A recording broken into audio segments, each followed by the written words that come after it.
bàbá sọ wọn fún Ogbomoso land. kábíyèsí o. ẹ bá tún wílẹ̀ kan sí. kábíyèsí o. ẹ bá tún wílẹ̀ kan sí. kábíyèsí o. káwá rẹ nìkan kó wá jáde kó ní ẹ̀yà àbá àtẹ̀wé kábíyèsí kò tọ́ súnà káwá kọ́ńkéwú. صرف من العلم قد تعالى يرى الأئمة بالزكاة. ẹlẹ́pàá bàbá Ogbomoso sọ̀rọ̀ jáde pé bí kílẹ̀ wáyé. ọ̀pọ̀lọpọ̀ kan ní ìjà ọ̀pọ̀lọpọ̀ nǹkan àwọn èèyàn dáadáa nù yín kò jẹ́ fura mọ̀ yín pé àwọn pàǹtí ń bẹ nù yín. àwọn èèyàn dáadáa yín pọ̀ kò wá jẹ́ wọ́n mọ̀ yín pé ní inú wọn náà láti ráwọn èèyàn tó so ó kó àwọn àfáà gidi wọ́n sọ nígbàkúgbà. àwọn oníkéwò òjijì gbogbo àbàbà àwọn yìí bẹ́ẹ̀ ni kí ni wá àbí kí ni wá. ẹnìkan wá dé wá gbé wà bí àwọn wá fẹ́ máa wá polówó yẹn fún wa wọ́n wá gbé wà bí ìyà tó já sí wípé.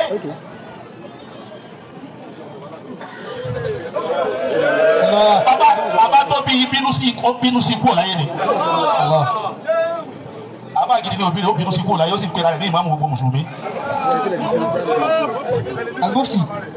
lánàá bàbá wa ni wọ́n gbé jọ́ mẹ́jọ àbí jọ́ mẹ́ta a máa ń ṣe àìmẹ́kọ́ ẹ̀ dá mi lóhùn bóyá ìṣe lójú ọ̀nà ẹ̀bí dá mi lóhùn tọ̀ lẹ́nìí àwọn kan dìde wọ́n lẹ́sìn ti yí àwọn ju àwọn sálàfù sọ́ọ́lì lọ wọ́n ní kájọ kóńjọ kẹta kájọ kóńjọ mẹ́jọ wọ́n ní bídíà ni wọ́n ní kò tó súnà ní tí wọn ò máa ń tẹ́ ń pè ní súnà.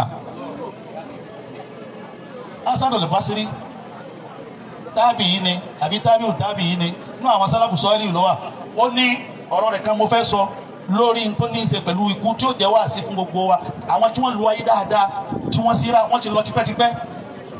Hasan al-Basri ní fọ́tò al-mautu dunya al-maut ikú ó dojú ti ayé ikú yẹ̀yẹ́ ayé ikú yẹpẹrẹ ayé ó yẹpẹrẹ kò yẹpẹrẹ alájọ owó dùn ní dàdí sí tó ń ti gbogbo mílítì tó fi ń ròyìn rẹ̀ látàárọ̀ wọ́n yẹ pé tó wá wà ọ́n kù tó jẹ́ pé ní Islam it is all about humility kò yẹ kẹ́ni tó bá wà ọ́n kù kú láyé láyé. bàbá sọ wọn fún Ogbomoso land. kábíyèsí o. ẹ bá tún wílẹ̀ kan sí. kábíyèsí o. ẹ bá tún wílẹ̀ kan sí. kábíyèsí o. káwá rẹ nìkan kó wá jáde kó ní ẹ̀yà àbá àtẹ̀wé kábíyèsí kò tọ́ súnà káwá kọ́ńkéwú. صرف من العلم قد تعالى يرى الأئمة بالزكاة. ẹlẹ́pàá bàbá Ogbomoso sọ̀rọ̀ jáde pé bí kílẹ̀ wáyé. ọ̀pọ̀lọpọ̀ kan ní ìjà ọ̀pọ̀lọpọ̀ nǹkan àwọn èèyàn dáadáa nù yín kò jẹ́ fura mọ̀ yín pé àwọn pàǹtí ń bẹ nù yín. àwọn èèyàn dáadáa yín pọ̀ kò wá jẹ́ wọ́n mọ̀ yín pé ní inú wọn náà láti ráwọn èèyàn tó so ó kó àwọn àfáà gidi wọ́n sọ nígbàkúgbà. àwọn oníkéwò òjijì gbogbo àbàbà àwọn yìí bẹ́ẹ̀ ni kí ni wá àbí kí ni wá. ẹnìkan wá dé wá gbé wà bí àwọn wá fẹ́ máa wá polówó yẹn fún wa wọ́n wá gbé wà bí ìyà tó já sí wípé.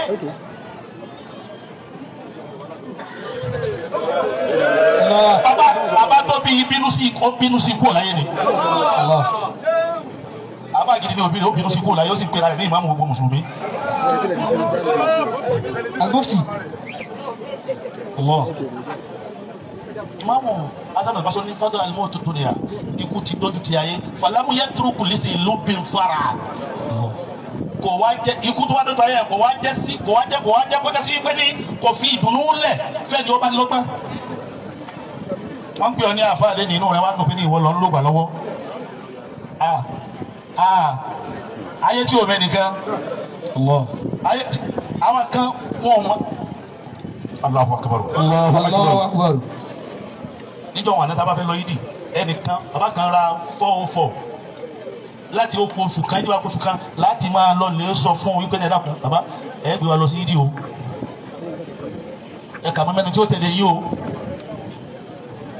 a máa wá wò léèyàn ńláńlá èyàn lọ́lá sí ni lóòótọ́ àwọn ọmọ rẹ̀ a máa wá èyí ṣe wá ilé ayé wá báyìí. èèyàn wá lè rán garu ẹni tí ń gán mọ́tò tí ń lọ lé bẹ̀bẹ̀ mọ́tò yìí dì lókoṣù kan pé òun náà lè gún mọ́tò ní èsì. ṣe ayé dáná fẹ́ máa dùnnú tí inú yín fẹ́ máa dùnnú nù tọ́wọ́ yín bá bẹ̀ á ọlọ́run tí ò rán lọ tí ò rán. Allahu akbar. Allahu akbar. níparí máa fi ọ̀rọ̀ philosophers máa fi hẹ́ǹd ẹ̀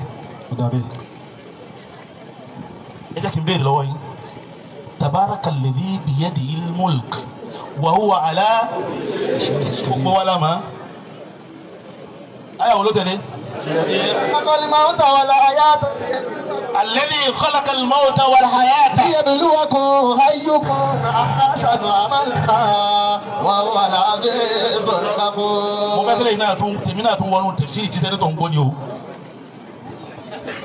kì í ṣe nu Ramadan nìkan náà máa ń ṣe tẹ̀síìrì ọlọ́ni tabaraka alladhi تبارك الذي بيده الملك títọ́ bí èmi ọlọ́run ọba bìyẹ́dì ilmọ́lùkù ọwọ́ mi èmi ọlọ́run ní ọtọ́rìtì gbogbo tí ń jẹ́ ọtọ́rìtì wa. وهو على كل شيء قدير. supremacy kò sí lọ́wọ́ ẹnìkan ọwọ́ èmi ọlọ́run ọba ló wà wa huwa ala kulli shay'in qadir qadir ala kulli shay alágbára ni mi lórí gbogbo nǹkan. الذي خلق الموت والحياة. alladhi khalaqal mawta wal hayata èmi lọ́ba tẹ́ pé khalaqal mawta ó dá ikú wal hayata ليبلوكم أيكم wal hayata ó tún wá dá ìṣẹ̀mí ọlọ́run dá kọ ikú ṣáájú ìṣẹ̀mí tí wọ́n bá béèrè nínú gbogbo ẹlẹ́sìn láyé what is the philosophical reason behind life and death the philosophical reason behind life and death gbogbo àwọn ìwé tó ṣáájú tẹ́yìn máa ń tẹ́ kọ́ wa wọn ò rẹ́sì fọ̀